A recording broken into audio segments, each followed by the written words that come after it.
Bonjour les enfants. Bonjour. Bonjour. Aujourd'hui, le roi de tous les rois. Dans un pays lointain, des hommes instruits virent la même étoile, l'étoile que Dieu avait mise dans le ciel à la naissance de Jésus.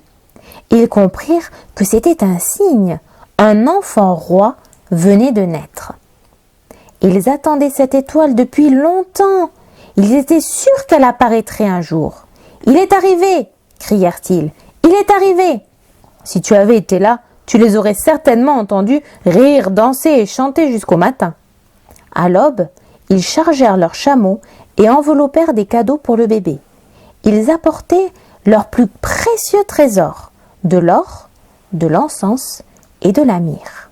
Des présents magnifiques qui sentaient bon et étincelaient, exactement ce qu'il fallait pour un roi. Si tu avais rencontré ces mages, tu les aurais pris pour des rois tant ils avaient l'air intelligents, riches et importants. Ces mages se mirent en route. À dos de chameau, ils traversèrent des déserts immenses, grimpèrent des montagnes abruptes, très abruptes, s'enfoncèrent dans des vallées profondes, franchirent des torrents tumultueux, parcoururent des plaines verdoyantes. Jour après jour, nuit après nuit, pendant des heures qui devinrent des jours, des semaines, des mois, puis encore des mois, jusqu'à ce qu'enfin ils atteignent Jérusalem. Jérusalem était de loin la ville la plus importante, à des kilomètres à la ronde, et tout le monde te le dirait, c'est là qu'on avait le plus de chances de trouver un palais, et c'est dans les palais que naissent les rois. C'est donc là qu'ils se rendirent.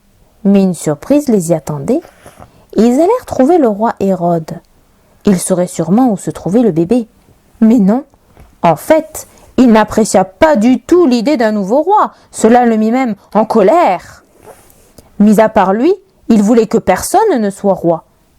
Mais les conseillers d'Hérode expliquèrent aux mages ce que Dieu avait dit à propos de l'enfant roi dans leurs écrits. « Allez à Bethléem, c'est là que vous le trouverez. » Soudain, l'étoile qu'ils avaient vue en Orient commença à se déplacer à nouveau, leur montrant le chemin.